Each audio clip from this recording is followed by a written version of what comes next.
What is up, heroes? This is Midnight Zero, and welcome back to another UCL team building battle. This week we are going up against Stelios, coach of another team that I forgot the name of. I think it's the Derbyshire Duckletts. That's actually what it is. And he's actually trying to retire early, so he's gotten all the rest of his battles out of the way.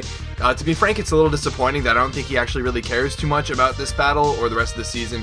And to be honest, it actually might make our battle a little difficult. I've scouted his battles a bit, and he generally just attacks what's in front of him. Doesn't really make very coherently predictable plays, and that can actually throw me off. So I'm going to try and play really safe this week. You can take a look at his team. He's got some threats, primarily Mega Gyarados, Dragonite, definitely Mons to be afraid of, and you never really know what he's going to bring, and that's actually his biggest asset, I think, in this battle. But anyways, I'm going to play it a little safe this week. I'm going to play a little differently. I'm actually going to be running a lot more offense this week because he typically doesn't switch, and he doesn't have a lot of priority. So I pretty much take a hit with him on while Dragon Dancing, and then I kill a Pokemon or two. And I have a couple Pokemon that can do that. So starting off this week, we have Mega Altaria. The EVs we're running are just enough so that I just barely outspeed Lantern, just for the sake of outspeeding something, maybe not taking an Ice Beam or something like that. And the attack I have is so that I get certain 1-hit KOs or 2-hit KOs after a Dragon Dance, particularly on Volcarona with Earthquake. And the rest goes in HP just for longevity. I've got Dragon Dance, Return, Earthquake, nothing too crazy. His team is really weak to Fairy, Flying, and Ground. So you're going to see me playing into that a lot with my team. So after a Dragon Dance, Mega Altaria pretty much kills everything. Oh, the EVs are also so that I just barely am guaranteed to OHKO Dragonite with multi-scale, with Return at +1. So yeah, that's the thing. Mega Altaria should be able to put in a lot of work if I get up a Dragon Dance. I Dragon Dance up on a lot of his team too, Volcarona. With Mega Gyarados, sometimes he brings Earthquake, he might bring Ice Fang, but if he doesn't bring either of those, I set up on that. I set up on Dragonite, I set up on Chestnut. One of his big Pokemon that he likes to bring a lot is Cresselia. He almost always brings Mega Gyarados and Cresselia to whatever match he brings. He likes to bring Scarf Blaziken, usually 1 or 2 Scarf Mons, and you never really know what to expect, but Mega Altaria is going to put in some work. Second of all, we got Nojo Tozumi, or Hoshizoda, nope, I think, yeah, Nozomi this week. Dragon Dance, Moxie, Lumberry, Salamence. So the set is pretty straightforward. Earthquake for coverage against a lot of his electric types and a lot of his mons that resist dragon type attacks. And Aerial Ace is there for Pokemon that resist both dragon or aren't don't take super effective damage from Earthquake or Outrage. Primarily Chestnut and Volcarona. So Salamence has a huge opportunity to sweep after one Dragon Dance. Only priority I'm really fearing is Dragonite's Extreme Speed or Sucker Punch from Shiftry. One reason Salamence might be able to do a lot more than the rest of his mons this week is because it's faster. So after +1, I outspeed Scarf Blaziken. I'm guaranteed to outspeed Chestnut, and I outspeed Mega Gyarados even at +1. So those are the only real Pokemon that I'm worried about having to outspeed. So that's why that's there, and Adamant for extra power. Dragon Dance Mence, it puts in a ton of work, and if I get at least one kill, if I get to +2, Outrage pretty much takes out everything. I get another kill or two, I get another couple boosts, then my Lumberry kicks in, and then I pretty much just choose whichever move I want to use to kill, and it should work out. So, Mega Altaria Dragon Dances up, gets a kill or two. Salamence gets Dragon Dances, gets a kill or two at least. And you'll see Hitmonlee later, Choice Scarf Hitmonlee, after everything has been weakened by rocks and these other really powerful mons. Scarf Close Combat, Scarf Earthquake, Scarf Stone Edge could just clean up against his team.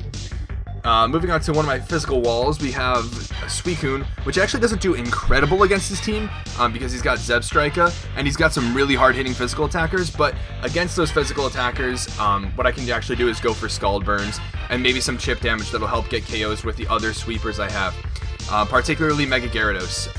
I set up on this and I burn it, and once I get a Calm Mind or two up, I pretty much take down everything. And this is also here for Cresselia, which does not take this on, without a doubt. Another Pokemon I have for Cresselia is actually Heatran, because he loves to bring that Pokemon. He absolutely loves it. This is also here to help out with Blaziken, and Drapion, and Archeops, and Carbink, if he brings that. Dugtrio, Earthquake, Reversal, Stone Edge, and Memento. Reversal, almost Oko's Mega Gyarados, so that's a thing because he is weak to fighting, of course, with a lot of his Pokemon. Also, a lot of his Pokemon are weak to Ground-type moves, so Earthquake will help take them out. A lot of his Pokemon that aren't hit by either of those super effectively, like Braviary, go down to Stone Edge. And more importantly, Memento gives me an opportunity to set up with Salamence or Mega Altaria a lot more easily. So that's why Dugtrio is here. Pick up some damage, maybe a kill or two, and more importantly, a setup opportunity to provide, to make way for a sweep with Salamence or Mega Altaria. Scarf Hitmonlee, I already went over it. It's going to put in a lot of work, potentially late game after rocks damage, after being weakened by like Suicune and Dugtrio, all the other Pokemon. He is pretty weak to fighting types in general. And then lastly, certainly not least, we got Heatran running Magma Storm, Toxic, Stealth Rock, and Protect. Heatran is here to deal with Cresselia, and to hit Chestnut hard if necessary. I also pretty much just hit anything. Like, I get up Stealth Rock to pick up some residual damage, and I Toxic things to wear them down, to put him in range of other attacks.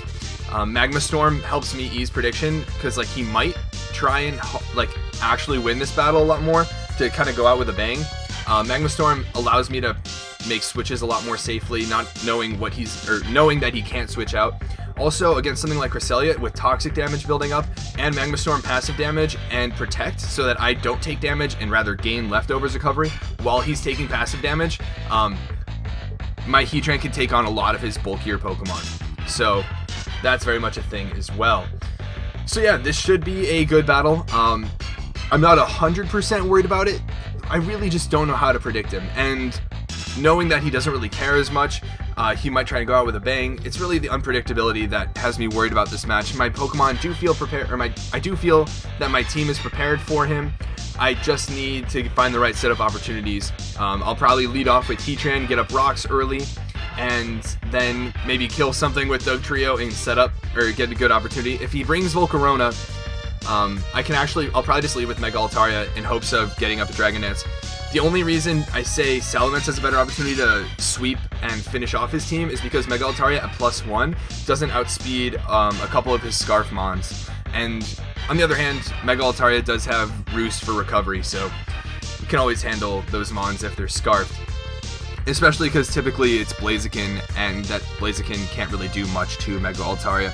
Drapion, on the other hand, is something I'm a little bit worried about, but he rarely brings it, and yeah, we'll see. This should be good. But I hope you guys are looking forward to the battle.